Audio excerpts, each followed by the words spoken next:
Tarot Unicorn 4, The Pen Tarot by Penelope Cline of Fig Tree Press. Fig tree as in the tree of figs, which also, if you say it really, really quickly, sounds like victory. So I thought that was quite neat. It came in a box like this. It's majors only, it has black felt in here. It's wrapped up in felt like so. It has the book like so. Some of you have seen me unbox this. So that's the front of it. That's, I believe that's the author, creator, artist. That's Pen herself.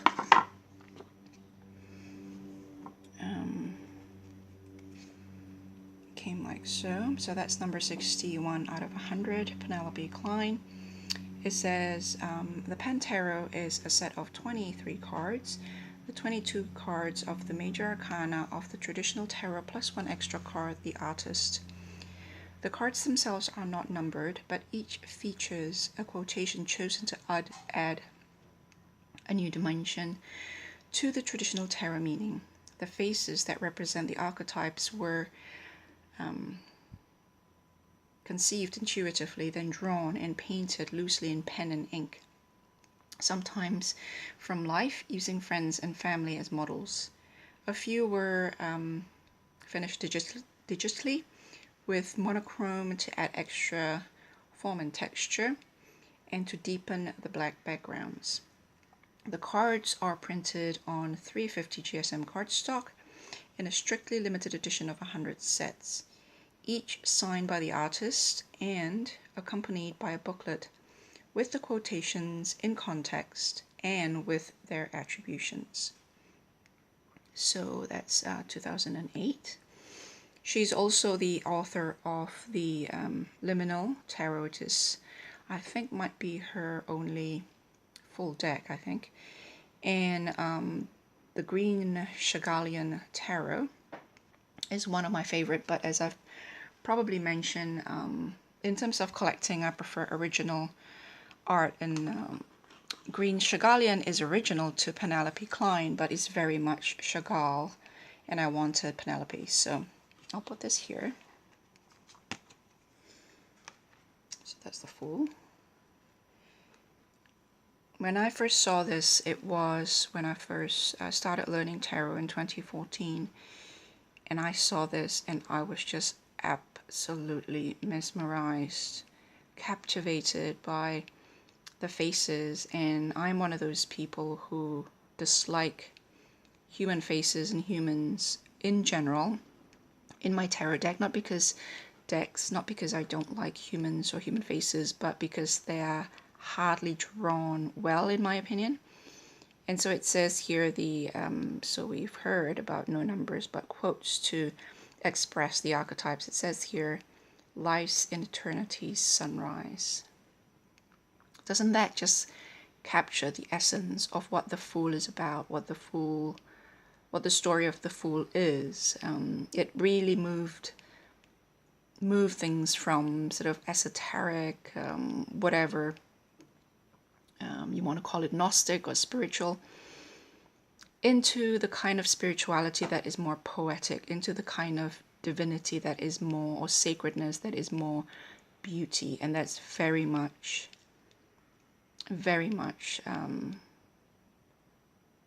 I can relate to that very much.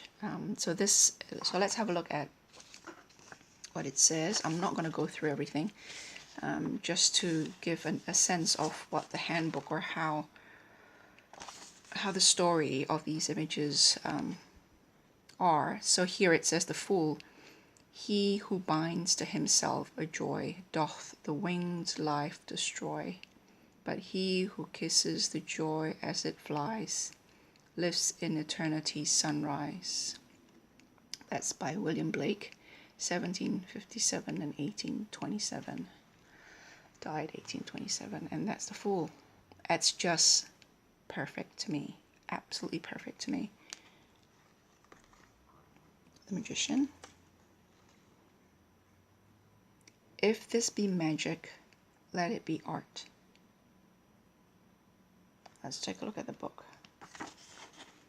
The Magician. Oh, she's warm. If this be magic, let it be art, lawful as eating. William Shakespeare. 1564, 1616, The Winter's Tale. Perfect.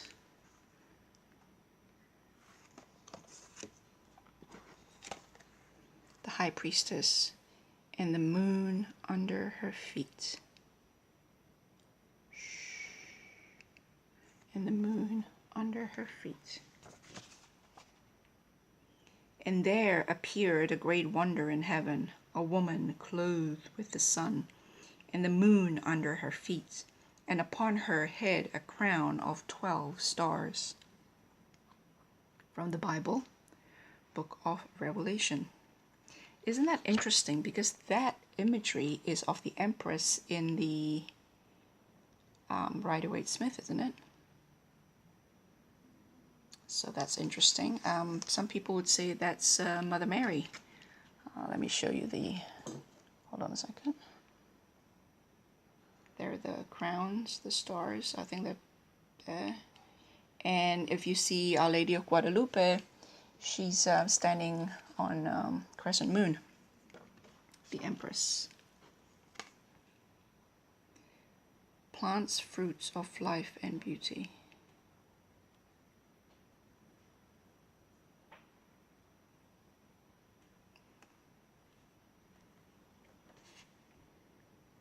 Abstinence sows sand all over the ruddy limbs and flaming hair, but desire gratified plants fruits of life and beauty there. William Blake. Maybe I will read the whole thing. The Emperor. Tall oaks from little acorns grow.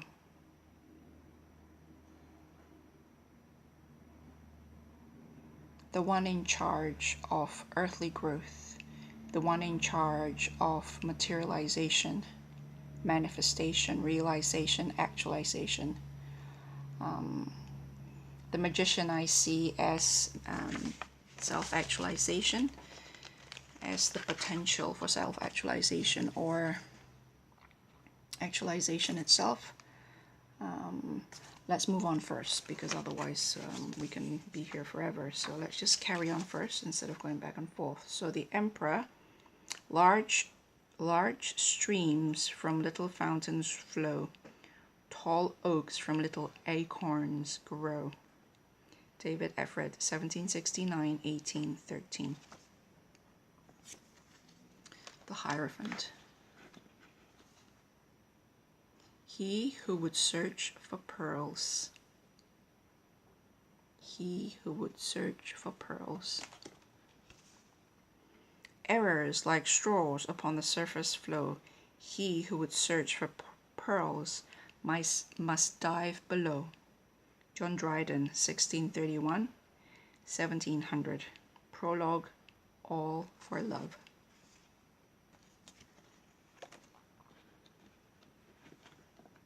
The Lovers. Except for love's sake only.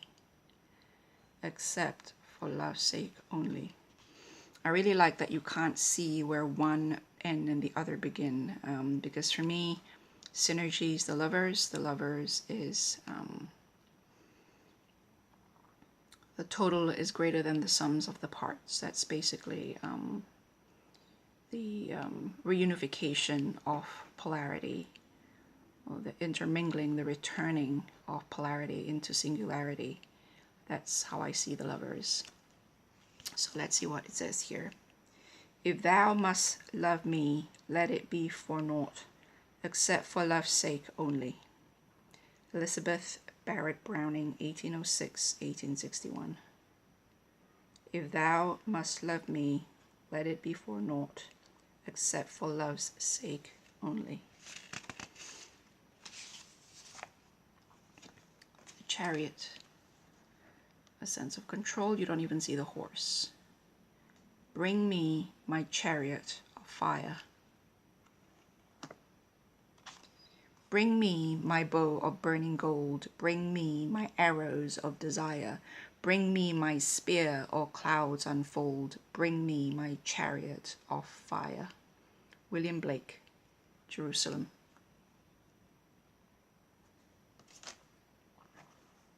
Justice, none of us should see salvation. Though justice be thy plea, consider this, that in the course of justice none of us should see salvation. We do pray for mercy, and that same prayer doth teach us all to render the deeds of mercy. William Shakespeare, Portia, the Merchant of Venice. This was my card for the Major Arcana for my 2018 last year. And with regards to 2019 word or theme for me, which is power, justice very much intermingled in that. And I know that for some of you, this theme is in your head as well. So I want to read that again. Though justice be thy plea, consider this, that in the course of justice none of us should see salvation. We do pray for mercy, and that same prayer doth teach us all to render the deeds of mercy.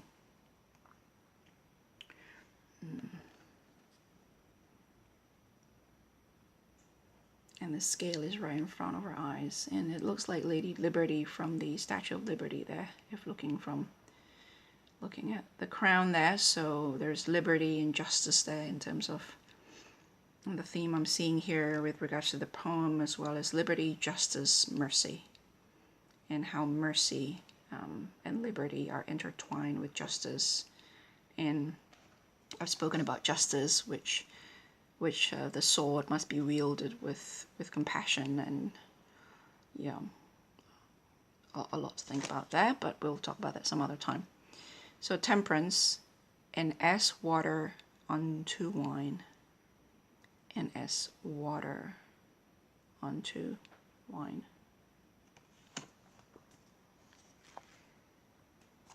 Woman is the lesser man, and all thy passions matched with mine are as moonlight into sunlight, and as water unto wine.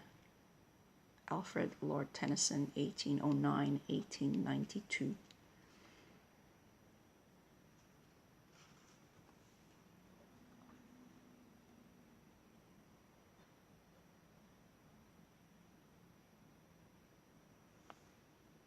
Always had that sense of yin and yang, this sort of this little parts of that symbol of yin and yang, where there's a little part of the other party on the other side. I don't know how to explain it, but it's neither, it's not this or the other, it's not one or the other, it's kind of both, but neither, if that makes sense. So for me, balance isn't a sufficient depiction of the story of temperance. It's very much alchemy. It's very much alchemy at work.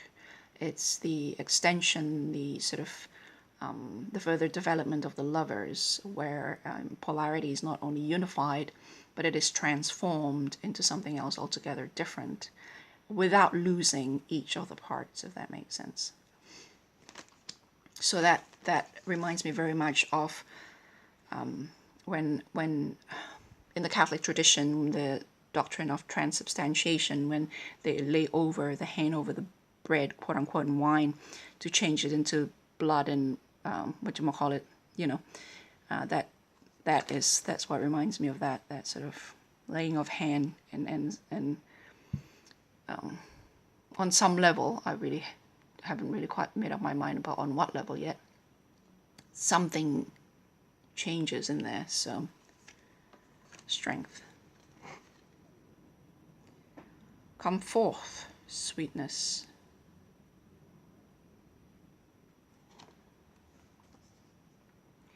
Out of the ether, out of the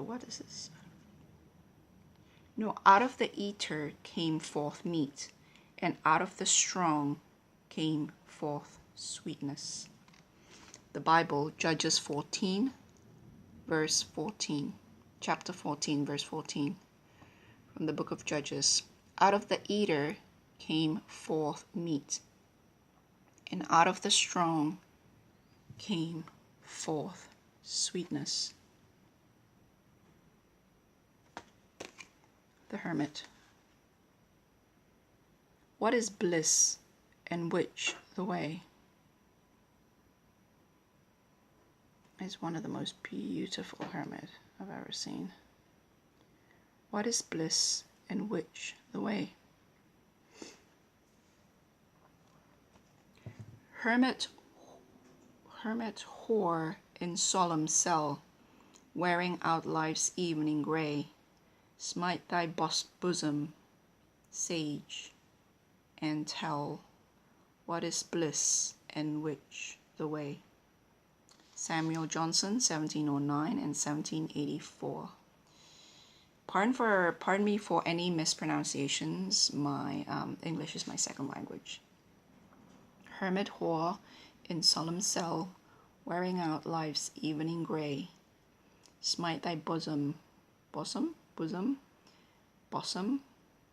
I have no idea, B-O-S-O-M, sage, and tell what is bliss and which the way. I like this Wheel of Fortune. It's like she's accusing you of something. It's like she's saying, you know, I see you. I see you. You can't escape me. Fortune's supposed to be blind, but is it? Is Fortune really blind, or is the Wheel of Fortune really wielded and churned in the background by those who has the power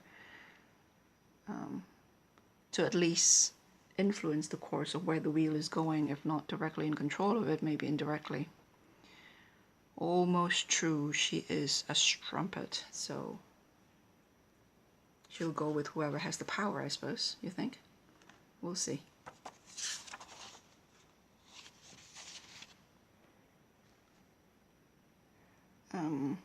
Guildenstern. On Fortune's cap we are not the very button. Hamlet. Nor the soles of her shoe. Rosencrantz. Neither, my lord. Hamlet. Then you live about her waist, or in the middle of her favours. Guildenstern. Faith, her privates we. Hamlet. In the secret parts of Fortune, oh, most true, she is a strumpet. William Shakespeare from Hamlet. That's a good one. The Hanged One. And turn delight into a sacrifice. And if you think about it like that. But it's posed this way here. Hearken thee unto a verser, who may change rhyme thee to good, and make a bait of pleasure. A verse may find him who a sermon flies, and turn delight into a sacrifice. George Herbert, 1593, 1633.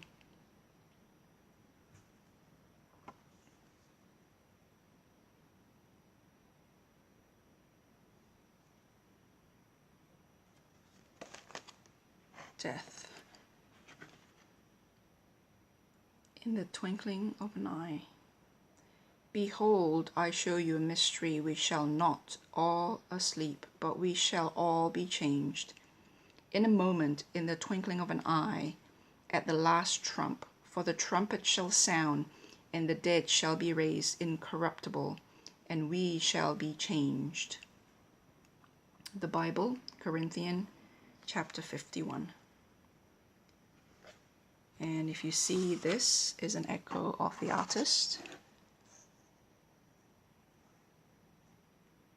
That underneath all of us, the faces that we've learned to think of as ourselves and who we are and our souls, is but skeleton and rotting flesh.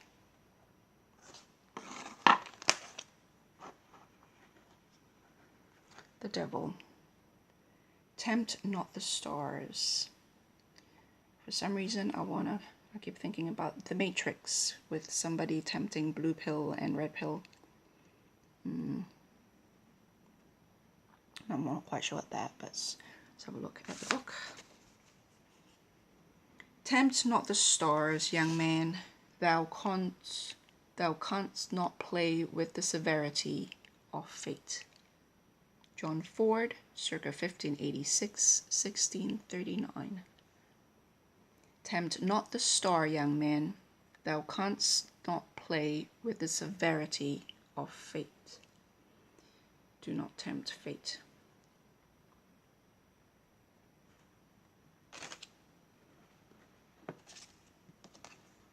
Tempting fate. The devil for me is the abdication of your own power. So that is quite an interesting interplay there. The tower to all the winds that blew. And, the tower for me is the destruction of how we see the world. And so it literally blew his mind, as I've mentioned to some of you before. That's how I see this before reading the text. So let's see what the text says. O fallen at length, that tower of strength, which stood foursquare to all the winds that blew. Tennyson. The star. To every wandering bark. Let me not to the marriage of true minds admit impediments. Love is not love which alters when it alteration finds, or bends with the remover to remove.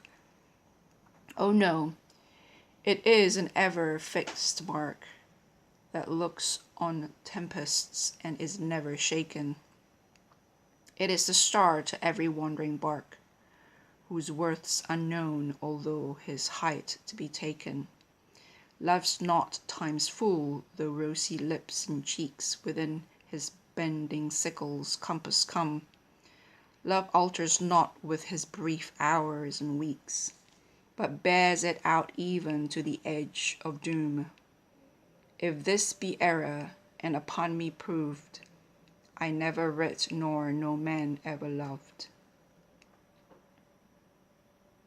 William Shakespeare, Sonnet 116.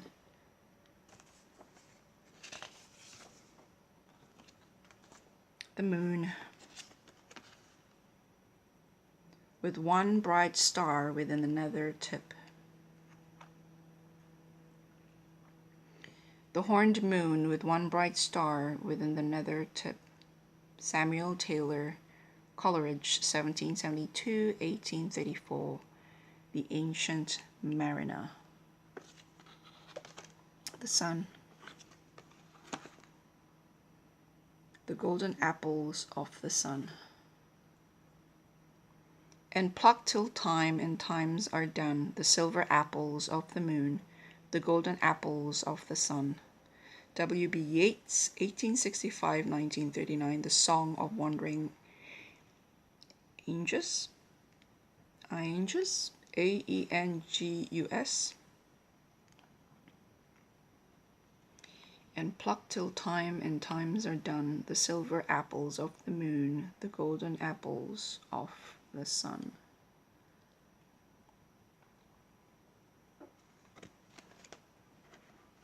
Judgment. I give you the end of a golden string, only winded into a ball.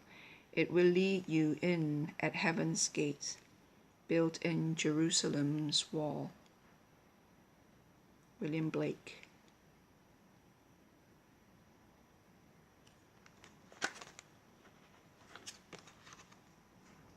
The world. To see a world in a grain of sand.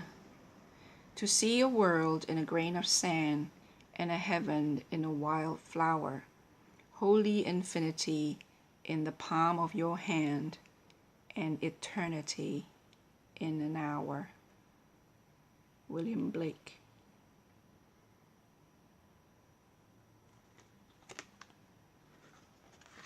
The artist. If this be art, let it be magic. That's it, guys. I'll talk to you later.